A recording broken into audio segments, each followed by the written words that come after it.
안녕하세요 여러분, 간호사 아렌입니다. 오늘은 뉴질랜드 간호 이야기를 조금 해보려고 해요. 요즘 참 한국이든 외국이든 간호사의 취업 환경이 많이 달라지는 걸 느끼고 있는데요. 둘 다 간호사의 공급이 많아진 것 같아요. 그러니까 구직자가 부인에 비해 늘어난 거죠. 한국은 간호학과 정원이 늘어나서 그런 것 같고, 뉴질랜드 같은 경우에는 한동안 막혀있던 국가 이동이 다시 자유로워지면서 해외 간호사가 많이 들어오니까 그렇게 된 것 같아요. 이거에 더 불을 붙일 것 같은 게, 뉴질랜드 최근 상황을 아실 분들이 계실지 모르겠지만 제가 흔히 말하는 걸로는 DHB, 그러니까 뉴질랜드 국립병원에 대한 정부 정책의 방향이 약간 나온 거예요. 아마 병원들이 정부에 의해서 지출 압박, 그러니까 인건비를 줄여야 하는 쪽으로 압박을 많이 받을 것 같고, 그 때문에 한동안 뉴질랜드에서 해외 간호사, 특히 비영어권 간호사들이 면허 전환 후에 한 번의 병원으로 취직하는 건 이전보다 약간은 더 어려워지지 않을까 싶습니다. 그러면 어디서 일자리를 얻냐고요? 레스트홈이라 흔히 불리는, 한국어로 치자면 요양원이라 할 수 있는 곳에서 시작하시는 분들이 많아지실 것 같아요. 저는 사실 캡코스가 사라지면서 한국 간호사들이 레스트홈 가는 일이 줄어들 거라고 생각을 했는데, 정부에서 이런 식으로 정책이 나와가지고 저의 예상을 무참히 깨졌네요. 어쨌든 그래서 오늘은 제가 더 까먹기 전에 레스트홈에서 실습한 경험을 풀어보려고 해요. 저는 2022년도 하반기 캡코스 실습 때만 레스트홈에 있었습니다. 이미 끝난 지 1년이 넘은 상황이고, 제가 소아과 베이스였어서 사실 거기 있던 분들에 대한 이해도가 낮았던 것까지 감안하면 어떤 정보는 정확하지 않을 수도 있고, 시간을 고려했을 때 또 지금은 바뀐 게 있을 수 있어요. 그런 점을 참고하셔서 흐름을 본다고 생각하고 오늘 제 이야기를 들어주시면 될 것 같습니다. 그럼 시작할게요. 레스트홈은 대부분 노인분들이 계세요. 물론 질환에 따라서 젊은 분도 있는데 많지는 않습니다. 그리고 환자라 안 부르고요. 레지던트, 한국어로 하면 거주자라고 부르는데, 이 말에서 알 수 있듯이 레스트홈은 병원이 아니라 집 같은 개념이에요. 질병이나 노화로 인해서 스스로 일상생활을 하실 수 없는 분들이 도움을 받으면서 사실 수 있는 곳이라고 보시는 게 맞을 것 같고, 때문에 다들 만성질환을 가지고 있으면서 임종까지 계시는 게 일반적입니다. 누가 그분의 일상을 돕냐? 물론 간호사도 있지만 더 직접적인 일을 하는 건 케어기버나 케어러, 헬스케어 어시스턴트 같은 이름으로 불리는 그런 직책입니다. 한국어로 바꾸자면 요양보호사쯤이 될 것 같아요. 저는 여기서 HCA나 케어 어시스턴트라고 부를게요. 그분들이 대부분의 직접적인 케어, 그러니까 식사보조, 목욕보조, 체위 변경 그런 것들을 다 맡아서 하십니다. 간호사는 그 일을 하는 HCA를 관리하고 문제가 있으면 트러블 슈팅을 하는 그런 위치예요. 약간 더 매니지먼트에 가깝고요. 추가적으로 그들이 할 수 없는 보다 전문적인 일들을 합니다. 그래서 약을 주고 외래 일정 확인하고 낙상 같은 그런 문제가 생기면 대응하고, 이런 게 간호사 일이에요. 이런 일을 하다 보니까 병원의 간호사보다 훨씬 많은 사람을 담당하게 되는데요. 데이랑 이브닝에는 간호사가 약 30명 정도의 레지던트를 맡은 것 같아요. 케어 어시스턴트는 직접적인 케어를 대부분 제공하니까 더 적은 수인 6에서 8명 정도를 맡아서 HCA 4명 정도를 간호사 1명이 관리하는 그런 형태였습니다. 다만 이 비율은 제가 레스트홈에 있어 본 지 조금 시간이 됐다고 한 만큼 대략적인 수치라고 보시면 될 것 같아요. 그리고 기관마다도 다를 수 있겠고요. 나이트에는 대부분의 사람들이 자니까 할 일이 줄어들어서 인력도 줄어드는데, 심할 때는 100명에 가까운 사람들을 간호사 1명이 커버하는 것도 보긴 했어요. 실습 중에 나이트 간호사들이 다 각자 사정으로 못 나올 일이 생겨가지고 밤에 근무할 간호사가 아무도 없었거든요. 그래서 그날 밤에 널스 매니저, 그러니까 관리자 직책의 간호사가 나이트 듀티를 커버를 하고, 저는 당시 아침 근무라 퇴근하는 매니저를 봐서 알게 된 게 굉장히 기억에 남았어요. 아무래도 일상적인 건 대부분 나이트 때 유닛당 한두 명씩이라도 있는 HCA가 많이 보조를 해주니까 가능한 구조였던 걸로 생각합니다. 레지던트들이 레스트홈에서 산다고 했잖아요. 그래서 간호사들은 대부분 누가 누군지 다 알고 있어요. 제가 진짜 사람 이름이랑 얼굴을 잘 못 외우고, 인종도 지금까지 보던 사람들이랑 다르다 보니 처음에는 어려움이 심했는데, 실습 5주를 하다 보니까 그래도 끝날 때쯤에는 대부분 알게 되고 익숙해지긴 했어요. 이걸 왜 처음 말하냐면은 이게 굉장히 중요하기 때문이에요. 다들 환자 팔찌 같은 게 없잖아요. 사는 거니까요. 그럼 처치를 하기 전에 본인에게 물어봐서 본인 확인을 해야 하는데 대부분은 또 약한 치매가 기저질환으로 가지고 있어서 그것도 믿을 수가 없어요. 그래서 간호사와 HCA가 사람들을 잘 기억하고 약을 주거나 처치를 해야 합니다. 약 줄 때도 중요한 게 연화장애가 있으신 분들은 물이나 너무 묽은 걸 삼키면 아스피레이션이 잘 생기잖아요. 그래서 요거트나 가루를 타서 점도를 높인 물을 같이 줘야 하는데 이게 간호사들이 약 줄 때 연화장애가 있으신 분들을 다 기억하고 그거에 맞춰서 주더라고요. 같은 이유로 헬스케어 어시스턴트도 식사 보조할 때 이걸 기억하거나 기록한 걸 보고 챙겨주고요. 그래서 사람들을 기억하는 게 일을 순탄하게 하려면 중요하다는 거를 많이 느꼈습니다. 또 거주의 개념을 느끼면서 정말 신기했던 게 간호사나 헬스케어 어시스턴트가 차나 커피 취향을 최대한 개개인에게 맞춰서 주는 거였어요. 뉴질랜드가 영국령이었던 영향이 강해서인지 오전, 오후에 다 티타임을 가지거든요. 그때 HCA가 평소 레지던트들이 마시던 취향을 기억해가지고 차나 커피를 타주더라고요. 치매가 심하지 않은 분이나 잘 기억이 안 나는 분께는 물어보고 그날의 취향에 따라 맞춰주기도 하는데 의사 표현을 잘 못하시는 분의 취향도 따로 기록돼 있고 그러면 그거에 맞춰서 주던 게 진짜 신기했어요. 레스트홈이 완벽하게는 아니더라도 가능한 선에서는 최대한 레지던트들의 일상을 지켜주려는 그런 노력들이 엿보여서 좋았습니다. 이제 간호사의 하루에 대해서 좀 말을 해볼까요? 교대 근무이기 때문에 당연히 인계로 시작을 합니다. 간호사 한 명은 레지던트 몇십 명이지만 그렇다고 간호사가 엄청 일찍 오는 경우는 거의 없어요. 그게 익숙해서 그렇기도 하고 문화상 그런 것도 있는 것 같아요. 제가 실습했던 곳에서는 데이나 이브닝에 간호사 한 명이 약 30명 정도의 레지던트를 담당했다고 했잖아요. 대부분 아는 사람들이기 때문에 인계가 엄청 오래 걸리지는 않더라고요. 새로 들어온 사람은 트레이닝을 한 달 정도 했던 것 같은데 그동안은 다른 간호사가 있으니까 도움을 받을 수 있어서 인계가 많이 길어지지 않고 독립하고 나면 교육받는 동안 그러니까 한 달 동안 봤던 사람들이라 인계가 길어지지 않는 그런 느낌이었어요. 간호사끼리의 인계가 끝나면 HCA들이 모여있는 곳으로 가서 담당을 배정하고 인계를 합니다. 전체 인계를 하면서 특별한 일이 있는 걸 공유해요. 인계가 끝나면 거주하시는 분들은 이제 일상을 시작해야 하니까 케어 어시스턴트들은 사람들을 깨우고 아침을 위해 준비시키는 게 일이고요. 간호사는 보통 하루 계획을 세웠던 것 같아요. MP, 그러니까 전문 간호사가 진료 오는 날이면 따로 논의해야 할 거 정리하고 드레싱 해야 하는 분들 또 목록 만들고 당일에 외출이나 작업 치료 같은 거 활동 참여하시는 분들 있으면 그것도 챙겨야 하니까 정리하고 이런 거 하다 보면 시간이 진짜 훌쩍 가더라고요. 그러면 어느새 사람들의 아침 식사가 끝나서 아침 약을 돌리는 시간이 됩니다. 투약은 기본적으로 간호사가 하지만 투약 교육을 따로 받아서 서티파이드 되어 있는 케어 어시스턴트도 가능해요. 만약에 간호사 수가 부족하면 한 간호사가 더 많은 수의 사람을 담당하게 되니까 투약할 시간이 없어요. 이게 투약을 하는 것도 사람이 많고 돌아다니면서 주니까 진짜 1시간은 그냥 기본으로 잡아먹거든요. 그래서 인력이 없을 때는 약을 줄 수 있는 HCA가 약을 돌리고 간호사는 다른 일을 합니다. 이렇게 투약 업무를 위임해도 간호사는 꽤 바빠요. 다른 간호사 일까지 커버하면 거의 5, 60명에 가까운 사람들을 챙겨야 하는 거니까요. 투약 외에 뭘 하길래 그렇게 바쁘냐?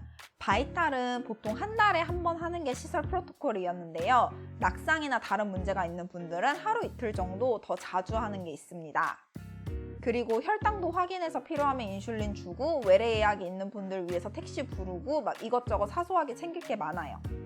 주기적으로 MP가 방문해가지고 약을 조절하거나 치료 계획을 조절하는데 그런 거 회진 돌 때 같이 다닐 때도 있고 어느 날은 귀 관리하는 곳에서 와가지고 검진이랑 귀 청소를 외부에서 해주는데 그것도 동의서 관리하면서 하실 분이랑 아닌 분 또 구분해서 챙겨드리고 이런 거 다 간호사 일이더라고요. 한국과는 또 다른 시스템으로 돌아가지만 간호사가 이것저것 챙기는 거는 비슷해가지고 배우고 볼 게 많았습니다. 이런 걸 다 챙기다 보면 티타임에 잠깐 쉬고 점심시간에 또 적절한 브레이크를 가지고 점심약을 돌릴 시간을 맞이합니다. 아침이랑 비슷하게 약을 돌리고요. 약을 다 주고 나면 보통 상처가 있는 분들 드레싱이나 앞에서 못 끝낸 일들을 하다가 인계 시간을 맞이해요. 이런 상처 관리나 외부 연락들은 최대한 데이 근무 때 챙겨보는데 만약에 너무 바빠서 끝낼 수 없었던 일은 이브닝으로 넘어가게 됩니다. 이거에 대해서 아무도 뭐라 안 해요. 한국은 이렇게 일 넘기면 진짜 너 오전에 바빴냐? 네가 느린 거다 그러겠지만 뉴질랜드에서는 그냥 일이 바쁜 날이었구나. 오후에 좀 더 챙겨야 할 게 많구나 하고 넘어가는 걸 봤을 때 신기하면서도 마음이 편해지는 걸 느꼈어요. 어디든 취직하고 나면 이런 비슷한 문화에서 일하게 될 테니까요. 어쨌든 여기까지 데이 이야기고 이브닝으로 넘어가자면 오후 근무는 초반에 바쁜 편이에요. 인계랑 HCA 배정은 비슷한데 다른 기관이나 가족이랑 연락하거나 데이 때 못 챙긴 드레싱처럼 처치들을 챙기다 보면은 너무 늦은 시간이 될 수 있으니까 미리미리 해줘야 하거든요. 그러면 순식간에 오후 티타임이 지나고 저녁 시간이 오고 저녁이 끝나면 또 약 시간이 됩니다. 약을 돌리고 이것저것 다음날 일들 준비하다 보면 또 잘 시간이 되니까 자기 전에 투약 한 번 더 돌고 하루 일을 끝내는 편이에요. 그런다고 사람들이 순하게 자서 할 일이 없느냐? 그렇지 않습니다. 그전보단 덜 바쁘긴 한데 밤이 되어도 잘 못 주무시는 분들은 추가약 챙겨드리고 그 다음에 비몽사몽 상태에서 움직이시는 분들 낙상 발생하는 것도 있다 보니까 마냥 쉴 수는 없더라고요. 그래도 끝나기 전에 한숨 돌릴 수 있을 만한 시간은 있어서 저는 보통 이브닝 듀티면은 끝나기 30분 전에 이것저것 물어보고 HCA랑 이야기도 하면서 시간을 보냈던 기억이 나요. 이렇게 근무를 마무리하면 나이트 출근하는 사람에게 인계를 주고 퇴근하겠죠? 나이트는 제가 근무해 본 적이 없어서 다음으로 넘어갈게요. 이제 투약이랑 기록에 대한 이야기를 좀 해볼까 해요. 제가 실습했던 곳이 뉴질랜드 여러 곳에 레스트홈이 있는 꽤 큰 체인이어가지고 그런진 모르겠지만 대부분의 기록을 전산으로 하고 있었습니다. 물론 페이퍼가 없는 건 아닌데 중요한 투약, 드레싱 이런 의료 관련 기록은 최대한 다 전산으로 기록했어요. HCA도 하루 있었던 일들을 다 전산으로 기록했고요. 솔직히 저는 병원에 취직하고 나서 거기서 더 페이퍼를 많이 쓰는 것 같다고 느낄 정도였습니다. 이제 투약에 대해 설명을 해볼게요. 제가 실습했던 곳은 열쇠로 메디케이션 룸이랑 약 카트를 열었던 걸로 기억해요. 그래서 인계할 때 그 열쇠 꾸러미를 주는 것도 꽤 중요했습니다. 메디케이션 룸에는 다양한 약들과 함께 이런 카트가 있어요. 흔히 우리가 병원에서 볼 수 있는 그런 카트죠. 카트 첫 번째 서랍 그리고 두 번째 서랍에 레지던트별로 돌돌 말린 조제약 봉투가 보관되어 있었고 그거를 매 투약마다 뜯어서 줬어요. 주기 전에 약 봉투에 쓰여있는 날짜랑 시간, 이름, 들어있는 약의 종류와 개수를 확인하고 카트 위 노트북을 이용해서 전산 처방이랑 맞는지 대조하는 게 중요합니다. 그리고 카트 메뉴에 노트북만 있는 게 아니라 요거트랑 숟가락을 두는 것도 중요한데요. 아까 말씀드렸듯 연화장애가 있어서 너무 묽은 건 마실 수 없거나 요거트랑 알약을 같이 먹는 걸 선호하시는 분들을 위한 거예요. 그걸 이용해서 약을 줍니다. 나머지 서랍에는 부피가 큰 변비가루 약들이나 추가약, 인슐린 이런 것들이 보관되어 있었고요. 조제되는 약들은 주기적으로 약국에서 배달이 오는데 중간에 추가약이 생기거나 빠지는 약이 생기면 추가약 같은 경우에는 약국에서 전달해주고 DC된 약은 간호사가 알아서 빼고 줬어요. 또 마약, 향정신성 약물은 금고에 보관하고 이중 확인해서 장부 기록하는 것까지 한국이랑 같았어요. 다만 레스트홈에서 무조건 간호사가 2명일 필요는 없고 1명의 간호사라면 다른 1명은 투약 교육을 받은 HCA여도 괜찮았던 걸로 기억합니다. 인슐린도 보관은 카트에 하는데 아무래도 고위험 약물이어서 줄 때는 이중 확인했던 걸로 기억해요. 이제 나눠주는 거에 대해 이야기를 해볼게요. 레스트홈에서 레지던트들이 생활을 하고 있으니까 항상 방에만 있는 건 아니잖아요. 그래서 간호사가 약 카트를 끌고 여기저기 돌아다니면서 약을 줍니다. 이때 투약 중이라는 조끼를 입고 하더라고요. 다른 사람이 말을 걸어서 중간에 집중이 흐트러지고 투약 오류가 생기는 걸 예방하는 거래요. 그때는 HCA도 다른 직원들도 정말 급한 게 아니면 최대한 간호사를 방해하지 않아요. 정말 안전을 최우선으로 삼는다는 걸 알게 됐고 저도 같이 조끼를 입고 약을 주면서 새로움을 많이 느꼈습니다. 레스트홈은 병원이 아니다 보니까 대부분 경구투약이지만 당뇨 환자가 많은 만큼 피하 주사도 많아요. IM은 거의 못 받고 IV는 아예 안 하는 대신 꽤 새로운 형태의 피하 주사를 받는데 피하로 카테터를 넣어서 약을 주더라고요. 기억으로는 안지오캐스처럼 생겼던 것 같은데 정말 IVS는 같은 제품이었는지는 잘 모르겠어요. 제품은 틀릴 수도 있지만 하여튼 카테터 넣고 드레싱까지 해가지고 우리가 쓰는 IV처럼 주기적으로 플러싱, 약 줄 때 주사 이렇게 주던 건 확실히 기억합니다. 제가 봤던 케이스는 임종이 가까워지면서 모든 식사를 거부하고 약도 거부하시는 그런 치매 환자 분이었어요. 아무것도 안 삼키고 꼼짝없이 침대에 누워만 계시니까 뭔가 괴로워하는 것 같은 그런 소리가 들릴 때 진통제를 피하 주사로 드렸던 것 같아요. 저는 그런 걸 생각도 못했어서 아직 세상에는 정말 신기하고 배울 게 많구나 하는 걸 느꼈습니다. 만약 이벤트가 터지면 어떻게 하냐? 한국의 병원에서는 의사에게 연락을 하지만 뉴질랜드는 전문간호사 제도가 잘 정착되어 있는 나라여서 의료적인 문제에 대해 MP에게 1차적으로 연락합니다. 그 수준에서 해결할 수 없을 경우에 MP가 의사에게 연락하거나 병원으로 전원을 보내요. 정말 너무 급하다 싶으면은 응급차를 부르기도 하고요. 전원 이유는 보통 낙상이나 기타 외상이었습니다. 내과적인 질환 문제일 경우는 약간 다른 게 거기가 어쨌든 요양원이고 레스트홈이잖아요. 그래서 이미 삶의 끝단계에 계신 분들이 많고 그런 분들은 DNR을 받아놔서 적극적인 치료를 원하는 분이라면 전원을 하지만 대부분은 레스트홈에서 임종을 맞으셨어요. 이건 개인적인 소감인데 레스트홈에서 터지는 이벤트들을 보면서 저는 제가 거기서 일하기는 조금 어렵겠다고 느꼈어요. 소아과 베이스니까 제 판단에 확신이 안 들고 응급체계나 의료 시스템도 한국이랑 달라서 다 다시 배워야 한다는 게 부담이 심하더라고요. 전반적인 중증도는 낮지만 대부분 건강 문제가 있으신 분들이고 언제 어떻게 상태가 바뀔지 모른다는 점에서 소아과 경력만 있으신 분들에게 레스트홈을 추천하기는 어려울 것 같습니다.